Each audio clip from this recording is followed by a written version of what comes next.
नमस्कार साथियों, incarnation class में आप सभी का बहुत बहुत स्वागत है। आज की क्लास में हम चर्चा करेंगे कि संविधान के बारे में, ठीक। क्योंकि आज आप लोगों का ये जो सब्जेक्ट सामाजिक विज्ञान का, इसमें संविधान का लगभग 4 से 5 क्वेश्चन, 4 से 5 नंबर का, लगभग 5 नंबर का क्वेश्चन आपका आता ही आता है, एकदम कन्फर्म है। कैसे?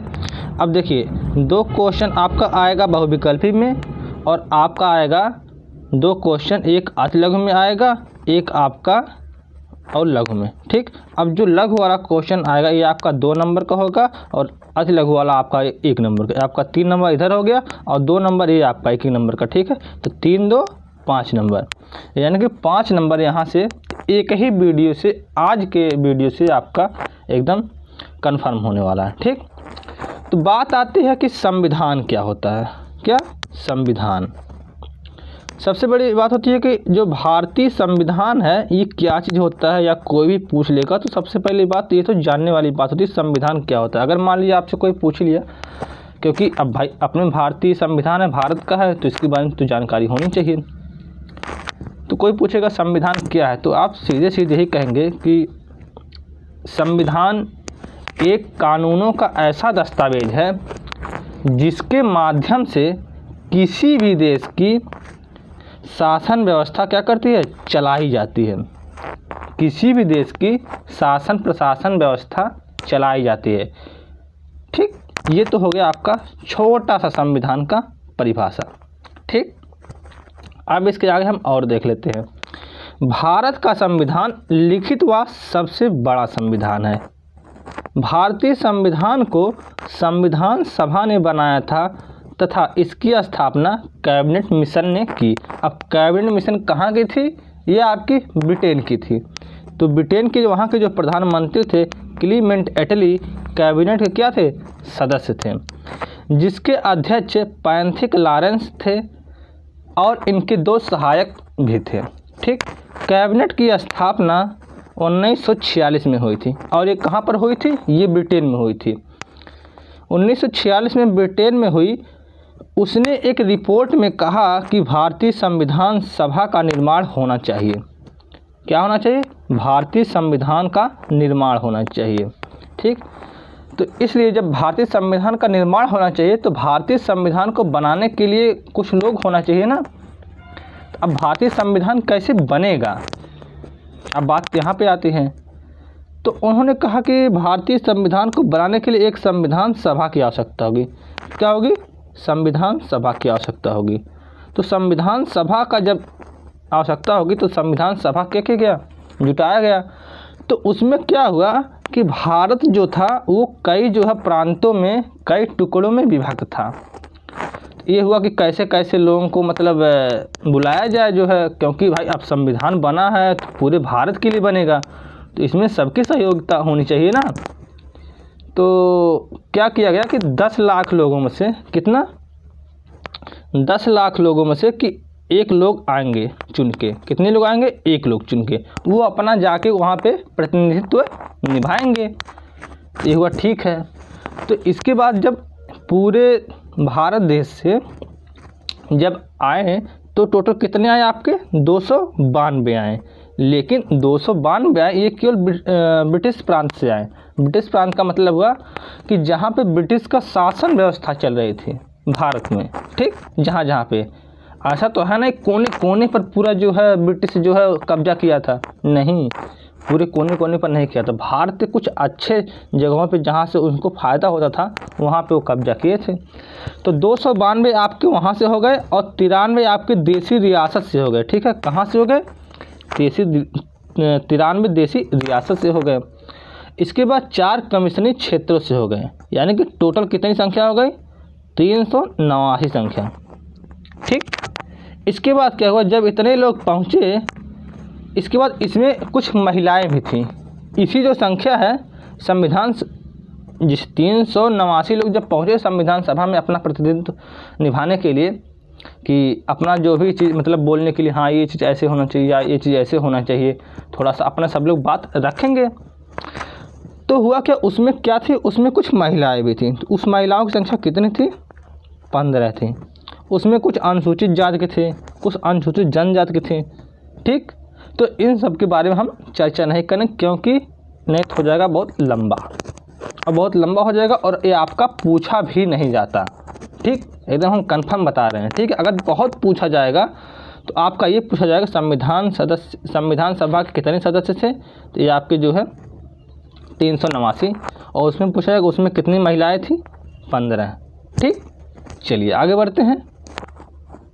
आगे आपको पता है संविधान सभा की बैठक होती है।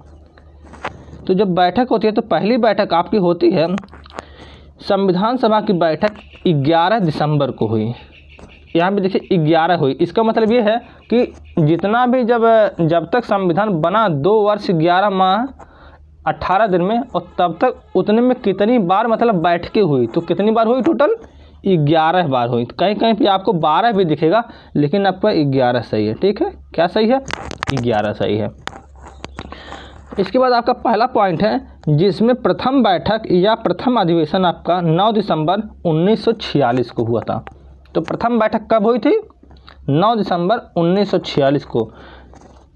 इसमें क्या हुआ था, मुस्लिम लीग ने भाग नहीं लिया था। जो मुस्लिम कम्युनिटी थी, वहाँ से जो सदस्य चुन के आए थे वो लोग भाग नहीं लिए।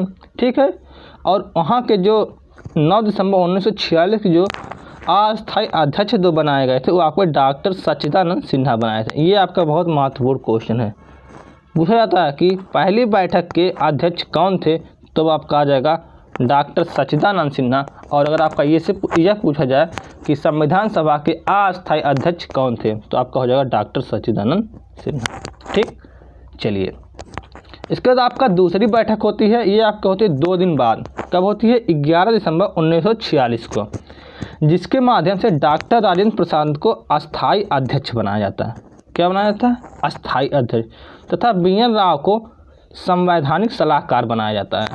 ठीक, इसके बाद क्या हुआ, फिर तीसरी बैठक हुई। जब तीसरी बैठक हुई 13 दिसंबर 1946 को हुई,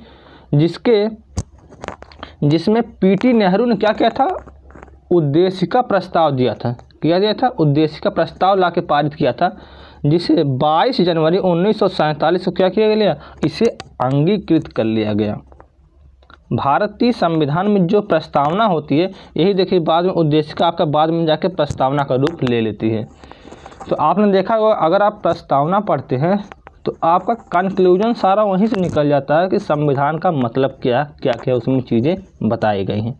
ठीक, ये आपका हो गया संविधान सभा। अब बात आती है कि जब संविधान सभा ने इतना कार्य कर लिया, तो सबसे पहली बात आती है कि संविधान का जो पोर्शन है कि कौन कौन सी चीज़ें इसमें इंक्लूड किया जाए, तो वो कहाँ कहाँ से ली गई हैं। ठीक, ऐसा तो है ना कि सबको मुजबानी सब चीज़ याद था, अच्छा ये चीज़ इसमें लिख दिया जाए, ये अनुच्छेद इसमें लिख दिया जाए, ये अनुच्छेद इसमें लिख दिया, ऐसा तो कुछ था नहीं। सब लोग क्या किए, सब लोग उसको अलग अलग देश का संविधान पढ़ें। ठीक, तो संविधान पढ़ने के बाद जो है आपका क्या हुआ, एक तो पहली बात, जो भारत में पहले शासन चल रहा था, जो 1935 के भारत शासन अधिनियम से, यहाँ से लगभग 250 अनुच्छेद हूबहू वही जो है डाल दिए गए। इसके बाद लगभग 140 अनुच्छेद या 145 अनुच्छेद के आसपास जो है ये आपके जो है इधर उधर से ला के डाले गए। अब कैसे, देखिए 145 और 250 अगर आप जोड़ेंगे तो कितना हो जाएगा, ये आपका हो जाएगा 5 और 5 4 9, आपका हो जाएगा 395। टोटल कितने अनुच्छेद थे उस टाइम, 395 अनुच्छेद थे। ठीक, तो हुआ क्या, कुछ विदेश स्रोत से आए। अब विदेश से कौन कौन से आए, जैसे देखिए जो हमारे देश के संविधान ने क्या किया है, जो भारतीय जैसे प्रारूप समिति के जो अध्यक्ष डॉक्टर BR अम्बेडकर साहब और सभी सहायक लोग, वो सब क्या किए, सभी देशों के संविधान को थोड़ा थोड़ा पढ़ें। इसके बाद जो वहाँ का अच्छा लगा वो चीज़ें वहाँ से ले लिए। जैसे ब्रिटेन का संविधान जब पढ़ें तो वहाँ से लगा कि विधि का शासन और एकल नागरिकता होना चाहिए और संसदीय प्रणाली होनी चाहिए भारत देश में, क्योंकि जब वहाँ के चीज़ें उन्होंने पढ़ा तो वो बड़ी अच्छी लगी उनको। एकल नागरिकता का मतलब ये होता है कि किसी भी व्यक्ति का, और एक अगर वो भारत में रह रहा तो उसकी केवल एक ही नागरिकता होगी, वो भी भारत की नागरिकता होगी। ठीक, अब संसदीय प्रणाली भी ब्रिटेन से ही लिया गया। अब संसदीय में आपका देखिए 2 चीज़ आता है, एक आपका आता है लोकसभा आता है, एक आपका राज्यसभा आता है। तो वो सब हम नहीं यहाँ पे पढ़ेंगे क्योंकि आपके सिलेबस में नहीं है। ठीक, फिर दूसरी बात आपकी आती है जापान से क्या लिया गया है, विधि द्वारा स्थापित प्रक्रिया का सिद्धांत, ये आपका जापान से लिया गया है। और सबसे ज़्यादा महत्वपूर्ण आपका ये वाला पोर्शन है, ये जो यूएसए से लिया गया है, ये आपका मौलिक अधिकार लिया गया है, जो हर व्यक्ति का राइट होता है कि हमें ये चीज़ चाहिए, भारत सरकार से अपना ले सकता है। अगर भारत सरकार उसमें कुछ हनन कर रहा है, अगर नहीं दे रहा है, तो हम उसके लिए क्या कर सकते हैं, न्यायपालिका का दरवाज़ा खटखटा सकते हैं। ठीक, इसके बाद आपका आता है न्यायपालिका की स्वतंत्रता। न्यायपालिका की स्वतंत्रता से ये मतलब है कि न्यायपालिका के ऊपर कोई सरकार कोई कुछ दबाव नहीं डालेगा कि हमारे जो है पक्ष में फैसला दीजिए। वो इस बात के लिए स्वतंत्र है कि अपना फैसला वो स्वतंत्र रूप से सुनाए, जो जिसकी जहाँ पे गलती होगी वो उसको गलती मानना पड़ेगा। ठीक, वो उसको दंड देना पड़ेगा, उसको दंड भुगतना पड़ेगा। ठीक, ये जो है इसीलिए न्यायपालिका बिल्कुल स्वतंत्र है, इसलिए हम लोगों को न्याय मिल पाता है, चाहे सरकार से लड़ें या किसी से लड़ें, तो हमें किस पर भरोसा है, न्यायपालिका के ऊपर अपने। ठीक, और न्यायपालिका के ऊपर, न्यायपालिका जो है संरक्षण किसका करती है, संविधान का। इसके बाद अगला है आपका राष्ट्रपति का महाभियोग। अब महाभियोग आपका ये होता है कि भारत का एक राष्ट्रपति होगा, ये सभी लोगों को पता होगा। तो राष्ट्रपति का महाभियोग का मतलब ये होता है कि भारत संविधान में ये बताया गया है कि राष्ट्रपति की कुर्सी जो है गिराने के लिए हम लोग महाभियोग लगा सकते हैं। ठीक, तो महाभियोग के माध्यम से हम लोग राष्ट्रपति को गिरा सकते हैं। इसके बाद न्यायिक पुनरावलोकन भी यूएसए से ही लिया गया तथा उपराष्ट्रपति का पद भी वहीं से लिया गया। ठीक, इसके बाद आपका आता है बहुत महत्वपूर्ण है आयरलैंड। आयरलैंड से क्या लिया गया है, डीपीएसपी यानी नीति निर्देशक तत्व। इसके बाद अगला आपका है रूस। रूस से क्या लिया गया, मौलिक कर्तव्य। अब ये जैसे मौलिक कर्तव्य ये होता है कि अगर सरकार जो है लागू नहीं कर रही है तो इसके खिलाफ हम जो है न्यायपालिका का दरवाज़ा नहीं खटखटा सकते हैं, क्योंकि जैसे मान लीजिए मौलिक कर्तव्य सबका होता है कुछ ना कुछ। जैसे मान लीजिए आपका ही मौलिक कर्तव्य है, आप अपने माता पिता की सेवा करिए, तो अगर आप सेवा नहीं करेंगे तो आपको कोई मारेगा डांटेगा थोड़ी ना, लेकिन ये आपका मौलिक कर्तव्य है। ठीक, इसके बाद अगला है आपका है दक्षिण अफ्रीका। दक्षिण अफ्रीका से क्या लिया गया है, संविधान में संशोधन की प्रक्रिया। ये बहुत अच्छी चीज़ है। जैसे समय के साथ साथ क्या होता है कि चीज़ें बदलती रहती हैं, तो उस हिसाब से कानून को भी थोड़ा सा बदलना होता है, इसलिए संविधान में संशोधन लाया गया। जर्मनी से क्या लिया गया, आपातकालीन उपबंध लाया गया है। इसके बाद आपका अगला आता है ऑस्ट्रेलिया। ऑस्ट्रेलिया से यहाँ पे समवर्ती सूची की बात की गई। क्या बात की गई है, समवर्ती सूची। अब देखिए, एक होता है राज्य सूची, एक होता है संघ सूची, एक होता है समवर्ती सूची। तो आपकी कितनी सूची होती है, 3 सूची होती है। अब देखिए, जो संघ सूची होते हैं इस पर आपका जो है केंद्र सरकार कानून बनाती है। ठीक, जो आपकी राज्य सूची है ये आपकी राज्य सरकार बनाती है। ठीक, और जो आपका समवर्ती सूची है यहाँ पर इस पर राज्य सरकार और केंद्र सरकार दोनों इस पर कानून बनाते हैं। जैसे आपका शिक्षा पे दोनों कानून बना सकती है। ठीक, ये आपके समवर्ती सूची में रखा गया है। ठीक, लेकिन मान्य किसका जाएगा, केंद्र सरकार का माना जाएगा। ठीक है, चलिए अगला है आपका फ्रांस। फ्रांस से क्या लिया गया है, गणतंत्र लिया गया है। और कनाडा से क्या लिया गया, राज्यपाल की नियुक्ति लिया गया है। ठीक, चलिए अब यहाँ तक इतनी बातें हो गई। अब थोड़ा सा हम संविधान के बारे में और अपना देख लेते हैं। संविधान का निर्माण 2 वर्ष 11 माह 18 दिन लग गए थे तथा इसमें लगभग यहाँ पे देखिए 64 लाख लिखा गया है, लेकिन यहाँ पे लगभग 63,96,000 कुछ रुपए लगे थे। ठीक, जो कि संविधान 26 नवंबर 1949 को ही बनकर तैयार हो गया था, लेकिन इसे 26 जनवरी 1950 को पूर्णतः लागू किया गया। ठीक, जिसमें कुल 395 अनुच्छेद थे तथा 8 अनुसूचियाँ बनाई गई थी। लेकिन अब कितने अनुच्छेद हैं, अब 448 अनुच्छेद हैं और 12 अनुसूचियाँ हैं। इसीलिए जो है 26 नवंबर को विधि दिवस के रूप में ही मनाया जाता है। ठीक, चलिए आगे बढ़ें, इतनी बातें हो गई। चलिए अब आता है एक नंबर का एक क्वेश्चन कि संघीय जो शक्ति के समिति के अध्यक्ष कौन था? संघीय शक्ति समिति के अध्यक्ष कौन थे? पंडित जवाहरलाल नेहरू थे। और प्रांतीय समिति के संविधान समिति के अध्यक्ष कौन थे? सरदार वल्लभ भाई पटेल। ठीक, जहाँ पे संघ आ जाएगा वहाँ पे अक्सर पंडित जवाहरलाल नेहरू हो जाएंगे, और जहाँ प्रांत आ जाएगा वहाँ पे अक्सर सरदार वल्लभ भाई पटेल आ जाएंगे। और नियम समिति के अध्यक्ष कौन थे? डॉक्टर राजेंद्र प्रसाद थे। मूल अधिकार एवं अल्पसंख्यक के अध्यक्ष कौन थे? ये सरदार वल्लभ भाई पटेल ये भी थे। और प्रारूप समिति के अध्यक्ष कौन थे? डॉक्टर BR अम्बेडकर, जो कि बहुत इम्पोर्टेंट है। ठीक, ये आपके देखिए रटने वाली बात है, इसमें कुछ कहानी नहीं है कि मैं आपको बता दूं। इसके बाद क्या हुआ? प्रारूप समिति में कुल कितने सदस्य थे? कुल आपके जो है 7 सदस्य थे। ठीक, अब 7 सदस्य में आपके देखिए कौन कौन से थे?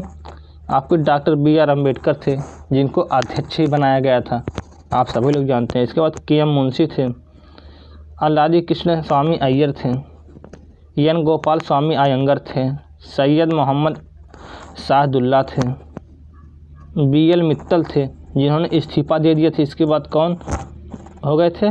N माधव राव बने थे। इसके बाद DP खेतान की जगह कौन आ गए थे? ये कृष्णाचार्य आ गए थे। क्यों आ गए थे? क्योंकि DP खेतान का क्या हो गया था? मृत्यु हो गया था, और BL मित्तल का क्या हो गया था? तबीयत खराब हो गई थी। ठीक, ये आपके इतने हो गए। तो टोटल कितने थे? टोटल 7। और उस तरह अगर सबको मिला दिया जाए तो कितने लोग हो जाएंगे? 9 लोग हो जाएंगे। ठीक, लेकिन पूछा जाएगा आपके परीक्षा में प्रारूप समिति के अध्यक्ष प्रारूप समिति के कुल कितने सदस्य, तो आप कितना लगाएंगे? 7 ही लगाएंगे। ठीक, चलिए आगे बढ़ें। अब देखिए भारतीय संविधान की प्रस्तावना जो है पंडित जवाहरलाल नेहरू जो दिए थे, ठीक है, उद्देशिका में, तो इसे जो है अब प्रस्तावना के रूप में पढ़ा जाता है। उन्होंने कहा था कि भारतीय संविधान की प्रस्तावना को महत्वपूर्ण बताया था। उन्होंने क्या बताया था? भारतीय संविधान की प्रस्तावना को महत्वपूर्ण बताया था। किसने बताया था? पंडित जवाहरलाल नेहरू ने। इसलिए संविधान की कुंजी भी इसे कहा जाता है। क्या कहा जाता है? संविधान की कुंजी। भारतीय संविधान के 42वें संविधान संशोधन 1976 में 3 शब्द जोड़ा गया था प्रस्तावना में। कौन कौन सा? समाजवाद, पंथ निरपेक्ष और अखंडता। समाजवाद का मतलब ये होता है कि भारत का जो अर्थव्यवस्था या जो पूंजी है, जो भी साधन है, उन पर समाज या जनता का ही अधिकार हो। किसका हो? जनता का अधिकार हो, वो आपका समाजवाद आपका हो जाएगा। और पंथ निरपेक्ष का बात ये कहता है भारत संविधान भारतीय कि भारत का कोई भी धर्म नहीं होगा, यानी कि भारत का कोई स्पेशल धर्म नहीं होगा कि संविधान कोई धर्म नहीं लागू करेगा, बल्कि सभी धर्मों को महत्व देगा तथा सभी धर्मों को क्या करेगा? संरक्षण देगा। क्योंकि हमारे देश में जो है कई प्रकार के लोग हैं, जैसे हिंदू हैं तो सनातन धर्म को मानते हैं, मुस्लिम हैं तो इस्लाम धर्म को मानते हैं, ईसाई हैं तो लोग क्रिश्चियन धर्म को मानते हैं। ठीक है, इसी प्रकार ऐसे जितने भी लोग होते हैं सभी लोग अपने अपने धर्म को मानते हैं। लेकिन भारतीय संविधान किसी का पक्ष नहीं लेता है, वो कहता है कि सभी धर्म जो है अच्छा है जो जिसको माने। इसके बाद आपका अगला आता है अखंडता। अखंडता का मतलब होता है भारत के राज्य का कोई अधिकार नहीं है कि वे अलग हो सके। अब देखिए भारत में कितने प्रांत हैं? 28 प्रांत हैं, 28 राज्य हैं और 8 केंद्र शासित प्रदेश हैं। तो ये नहीं है कि ऐसा नहीं है कि उत्तर प्रदेश और मध्य प्रदेश जैसे ये सब हैं, मध्य प्रदेश, इसके बाद राजस्थान, गुजरात, ये सब है ना, तो ऐसा नहीं कि गुजरात ये कहेगा कि नहीं हम अलग होंगे भारत से। अब ऐसा नहीं कि यूपी ये नहीं कहेगा कि नहीं हम जो है भारत से अलग होंगे, अपना अलग देश बनाएंगे, ऐसा नहीं कर सकता। क्यों? क्योंकि ऐसा इस संविधान में पहले ही जो है लिख दिया गया कि ऐसा नहीं किया जा सकता है। ठीक, और ये सब क्यों बनाया? क्योंकि जो कोई भी चीज़ जब अलग होता है तो वो कमज़ोर होता है। ठीक, चलिए, कोई भी चीज़ जब संगठित रहती है तो वो मजबूत रहता है। ठीक, चलिए, इसके बाद आपका अगला है लोकतंत्र। अब लोकतंत्र जहाँ पर जनता द्वारा शासन चलाया जाता है उसे क्या कहलाते हैं? और आपको क्या कहलाता है? लोकतंत्र कहते हैं, यानी कि लोगों का तंत्र, यानी कि जनतंत्र इसे कह सकते हैं। ठीक, ये किसमें है? जैसे आपका भारत देश है। ठीक, इसके बाद आपका गणतंत्र क्या तात्पर्य होता है? जहाँ पर राष्ट्र का प्रमुख चुनकर आता है। क्या आता है?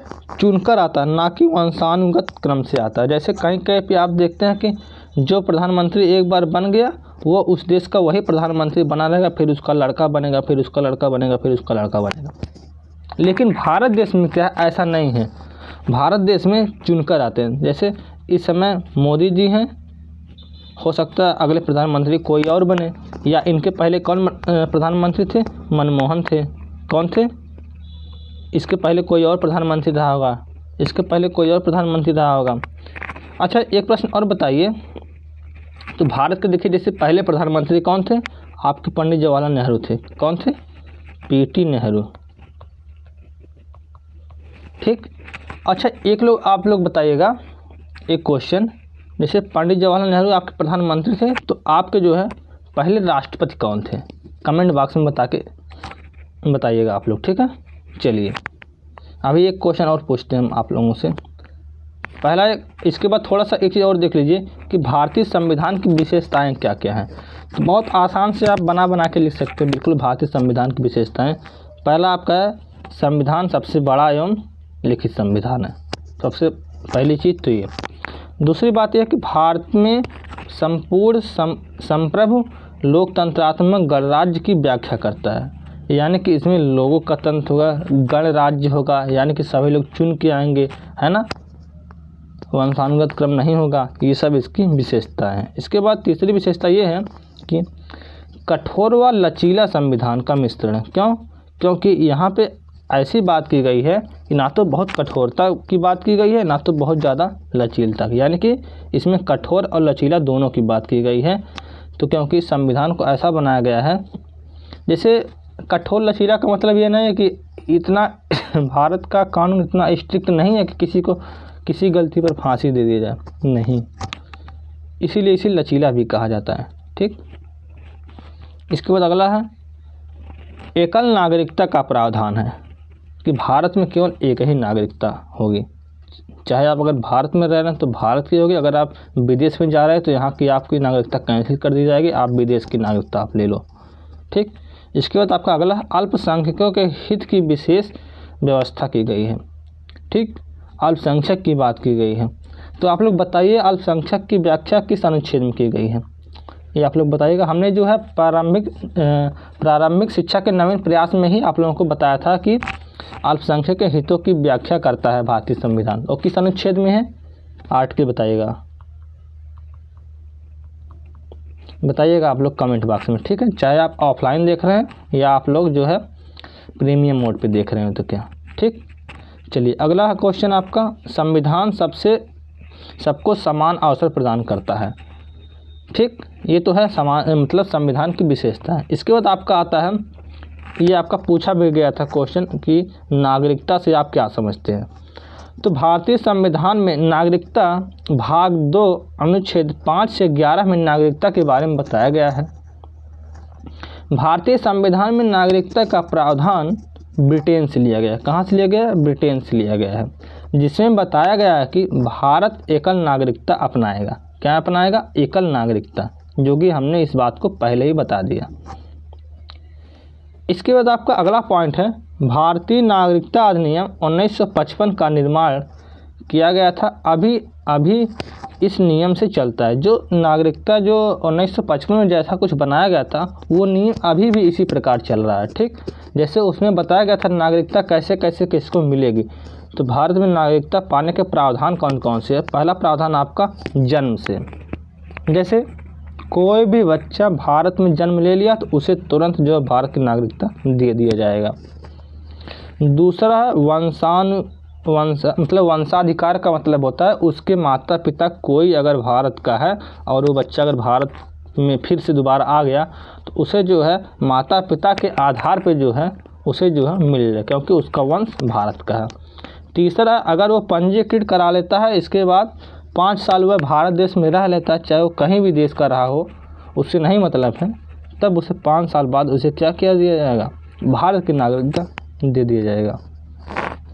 इसके बाद अगला है देशीकरण से। देशीकरण का मतलब होता है अगर मान लीजिए कोई देश आपके देश में मिल गया, जैसे मान लीजिए भारत है, इसका हम चित्र बना लेते हैं थोड़ा सा, जैसे मान लीजिए ये भारत देश है, चलिए ये आपका ये वाला बांग्लादेश है, बांग्ला वाला है आपका मामला। ये बांग्लादेश अगर भारत में आके मिल गया तो ये जो भारत का जो नक्शा कैसे हो जाएगा, तो भारत का आपका नक्शा जो है ऐसे हो जाएगा। देखिए ये वाला जाके यहाँ से मिलेगा ऐसे, ठीक। तो जब भारत का नक्शा ऐसे हो जाएगा तो ये भारत की भूमि हो जाएगी, ठीक। तो जो भारत के जो नागरिक होंगे यहाँ पे आराम से आ जा सकते हैं, और यहाँ के नागरिक आराम से आ जा सकते हैं, सब कुछ शेयर हो सकता है। तो यहाँ के जो नागरिक होंगे, जो बांग्ला वाले होंगे, वे आपके सभी भारतीय हो जाएंगे। क्या हो जाएंगे? भारतीय हो जाएंगे, ठीक। उनको नागरिकता किस में तब्दील कर दिया जाएगा, किस में बदल दिया जाएगा? भारतीय में। ये आपका होता है देशीकरण से। तो जैसे भारत में भी कई देशी रियासतें थीं, जैसे आपकी कई देशी रियासतें से उसका क्या किया गया? एकीकरण कर दिया गया। तो उसको क्या कहते हैं? ऐसा नहीं कि अलग अलग संविधान, अलग अलग उनकी नागरिकता हुई, सबकी क्या नागरिकता बनी? सबकी एक ही नागरिकता बनी, ठीक है। इसके बाद भूमि अर्जन से वही चीज़, जैसे मान लीजिए भूमि, नहीं हमने अभी बताया है वही चीज़। इसके बाद अगला है आपका मौलिक अधिकार। मौलिक अधिकार आपका भाग 3 में है, जो अनुच्छेद 12 से लेके 35 तक की व्याख्या करता है। इसमें कहा गया कि मौलिक अधिकार आपका यूएसए से लिया गया है। मौलिक अधिकार का तात्पर्य होता है कि किसी भी व्यक्ति के कुछ अधिकार होते हैं। कौन कौन से? जैसे आपका अधिकार है पढ़ना, ठीक, या आपके माता पिता का अधिकार है कि बच्चों को पढ़ाना, लेकिन कब तक? जब तक वो जो है अपने से कुछ पढ़ लिख ना सके, जिसे कोई छीन नहीं सकता। इसे क्या कर सकता है? इसे कोई नहीं छीन सकता, क्योंकि उसका संरक्षण क्या करता है? कोर्ट करता है। अगर आपको शिक्षा नहीं मिली, अगर मान लीजिए 6 वर्ष से लेकर 14 वर्ष तक का कोई बालक है, अगर उसको शिक्षा नहीं मिल रही है तो वह अपने माता पिता के भी खिलाफ जो है कोर्ट में जा सकता है, ठीक। ये ऐसा संविधान में प्रावधान किया गया। इसलिए सभी लोग को शिक्षा देना बहुत आवश्यक होता है। इसलिए 6 वर्ष से लेकर, अगर मान लीजिए माता पिता का हमारे पास पैसा नहीं है, तो इसीलिए सरकार ने व्यवस्था की, चलिए ठीक है आपका पैसा नहीं, कोई बात नहीं, 6 वर्ष से लेकर 14 वर्ष तक के बच्चे यानी कि कक्षा 8 तक की पढ़ाई जो है हम निःशुल्क करवाते हैं। इसलिए जो है आप देखे होंगे कि प्राइमरी की जो शिक्षा होती है, प्राथमिक, कौन सी शिक्षा? प्राथमिक की जो शिक्षा होती है, इसमें एक भी शुल्क नहीं लगता है, और जूनियर में भी कोई शुल्क नहीं लगता है। जूनियर यानी 1 से लेकर 8 तक आप देखेंगे कोई भी शुल्क नहीं लगता। क्यों नहीं लगता? क्योंकि अभी मान लीजिए कोई बच्चा गया कोर्ट में, तो वो पेरेंट्स सीधे कह देंगे हमारे पास व्यवस्था नहीं है पढ़ाने की, पैसा नहीं है, तुम कैसे पढ़ाएंगे? तब यही जो प्रावधान आया कि चलिए ठीक है आपके पास व्यवस्था नहीं है, तो हम शिक्षाएँ क्या करते हैं? फ्री कर देते हैं, ठीक। तो इसलिए इसके बाद क्या हुआ? इनकी संख्या पहले 7 थी, यानी मौलिक अधिकार की संख्या पहले 7 थी, अब कितनी? अब 6 हो गई। जो 7 जो एक को हटा दिया गया। किसको हटा दिया गया? 7वें अधिकार को 44वें संविधान संशोधन 1978 के तहत कानूनी अधिकार बनाकर 300 का में से डाल दिया गया। और वो कौन सा अधिकार था? संपत्ति का अधिकार, ठीक। कौन सा अधिकार था? संपत्ति का अधिकार को हटा के अब उसे कानूनी अधिकार बना दिया गया है, ठीक। तो अब कितने अधिकार हैं मौलिक अधिकार? मौलिक अधिकार अब आपके 6 हैं। तो कौन कौन से हैं? इसे रट लीजिए, एकदम कन्फर्म है, ठीक। जैसे पहला आपका है समानता का अधिकार। ये आपका 14 से लेके 18 तक के अनुच्छेद के बीच में सारे समानताएं की बात की गई है। कौन कौन समानता आपको मिलनी चाहिए? स्वतंत्रता की समानता मिलनी चाहिए, किसी भी जॉब के प्रति समानता होनी चाहिए, शैली के प्रति आपकी समानता होनी चाहिए कि आपको क्या सामान मिलना चाहिए, सारी चीज़ें इसमें बात की गई है। इसके बाद स्वतंत्रता की बात ये की गई है 19 से लेकर 22 तक के। इसमें सभी प्रकार के स्वतंत्रता की बात की गई। आप स्वतंत्र हो कि आप कहीं भी ज़मीन खरीद सकते हो, कहीं भी घूम सकते हो, कहीं भी बोल सकते हो, मतलब अभिव्यक्ति की स्वतंत्रता, आप सभा कर सकते हो, एकजुट बना के जो है अपना जो है कहीं भी मंच बना के, जैसे नहीं लोग आप देखते होंगे नेता विधायक लोग जो है क्या करते हैं? सभा करते हैं ना। सभा ये किसके मदद से? इसी स्वतंत्रता के अधिकार से। नहीं तो क्या विपक्ष पार्टी वाले उन्हें सभा करने देते, उन्हें प्रचार करने देते? नहीं करने देते। लेकिन ये जो है संविधान क्या करता है? ये अधिकार दिए हैं, और इसका संरक्षण कौन करता है? कोर्ट करता है। तो तुरंत चले जाएंगे क्या? कोर्ट चले जाएंगे, ठीक। इसलिए सभी लोग अपना जो प्रचार प्रसार कर सकते हैं। इसके बाद अगला है शोषण के विरुद्ध अधिकार, यानी कि कोई भी व्यक्ति आपका शोषण नहीं कर सकता, ठीक। ये इसके विरुद्ध भी आपका अधिकार है अनुच्छेद 23 से लेकर 24 के बीच में, जिसके खिलाफ आप जो कोर्ट जा सकते हैं, ठीक। इसके बाद धार्मिक स्वतंत्रता, ये देखिए बहुत मज़ेदार चीज़ लिखी गई है। धार्मिक स्वतंत्रता का अधिकार, यानी कि अनुच्छेद 25 से लेकर 28 तक की बात की गई है। अनुच्छेद 25 में कहा गया कि भारत का जो कोई भी जो नागरिक है वो कोई भी जो है धर्म अपनाए, चाहे वो इस्लाम धर्म अपनाए, चाहे वो सनातन धर्म अपनाए, कोई भी धर्म अपनाए, उससे संविधान नहीं रोकेगा। ठीक है, यह उसकी स्वतंत्रता है, यह संविधान में ये चीज़ लिखा गया है। इसके बाद आपका 28 में लिखा गया कि धार्मिक शिक्षा नहीं दिया जाएगा किसी भी विद्यालय में, क्योंकि अगर धार्मिक शिक्षा दिया जाएगा तो सभी धर्म की शिक्षा दिया नहीं जाएगा। आप इस मदरसा में जाएंगे तो आपका जो उसमें इस्लाम का जो है दे देंगे लोग शिक्षा, आप हिंदू कॉलेज में जाएंगे तो वहाँ पे जो सनातन धर्म का शिक्षा दे लेंगे। ये चीज़ें बैन किया गया कि कोई भी आप धर्म का शिक्षा नहीं देगा, मतलब देगा। ठीक है, इसके बाद अगला है आपका शिक्षा एवं संस्कृति का अधिकार। शिक्षा संस्कृति का अधिकार यह कहता है कि शिक्षा मतलब है सभी लोगों को शिक्षा मिलेगी, तथा संस्कृति का अधिकार यह है कि सभी लोग का जो संस्कृति जो कल्चर है, जैसे रहने का ढंग, पहनावा, इस पर कोई रोके टोकेगा नहीं, जो जैसे रहे वो अपना रह सकता है एकदम बिंदास। आप देखते हैं चाहे कोई फटी हुई जीन्स पहने या कोई टी शर्ट लोअर पहने या कोई कुछ भी पहने, चाहे साड़ी पहने, कुछ भी पहने, उसे कोई अधिकार नहीं है किसी के पास कि उसको जो है वह रोक दे कि आपने ये कौन सा कपड़ा पहना है। ये अधिकार किसने दिया है?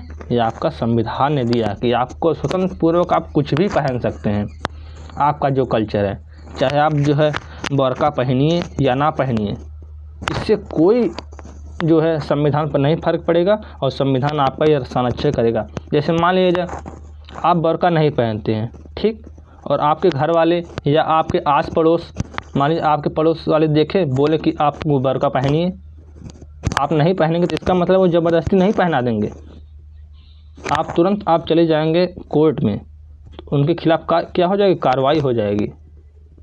ये जो है क्या मतलब रक्षा करता है कौन? हमारा संविधान ये जो है अधिकार दिया है।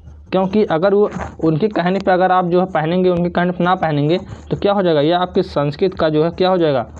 उल्लंघन हो जाएगा। अब हिंदू धर्म वाला कहेगा नहीं बुर्का मत पहनिए, मुस्लिम धर्म वाला कहेगा आप दीपावली ना मनाइए, तो क्या उसकी संस्कृति क्या हो जाएगा? उसकी संस्कृति का अपमान किया जा रहा है वहाँ पे, इसका मतलब ही यहाँ पे है। ठीक, चलिए, तो जब यहाँ पे अपमान हो रहा है तो जाहिर सी बात आप जाएंगे जब कोर्ट में तो आपकी बात मानी जाएगी और आपकी बात सुनी जाएगी। इसके बाद तीसरा है आपका संवैधानिक उपचारों का अधिकार। ठीक है, ये आपका अनुच्छेद 32 में दिया गया है। चलिए, इसके बाद आगे चलते हैं। भाग 4 नीति निर्देशक तत्व। अब नीति निर्देशक तत्व ये आपका 36 से लेकर 51 तक के बीच में बात की गई है। भारतीय संविधान भाग 4 के अनुच्छेद 36 से 51 तक के नीति निर्देशक तत्वों का वर्णन किया गया है। भारतीय संविधान में इसे आयरलैंड से लिया गया था। कहाँ से लिया गया था? आयरलैंड से। नीति निर्देशक तत्व लोक कल्याण की भावना रखते हैं। क्या रखते हैं? लोक कल्याण की भावना रखते हैं। इनका हनन ना होने पाए, इनका हनन होने पर भी न्यायपालिका हम नहीं जा सकते हैं। ठीक, अभी हमने पहले ही बताया था कि अगर इसका हनन होता है, अगर इसका नहीं कोई पालन करता है, तब भी आप कोर्ट नहीं जा सकते हैं। ठीक, अब जैसे क्या हुआ, अब आप रास्ते में जा रहे हैं, हम उनका नैतिक कर्तव्य क्या है? कोई आपसे छोटा मिला, जैसे मान लीजिए आपने पढ़ाया किसी बच्चे को, मान लीजिए ये बच्चा है, ठीक, आप जा रहे हैं रास्ते से, आप मान लीजिए आप यहाँ से जा रहे हैं, ठीक है, ये बच्चा आपसे मिला।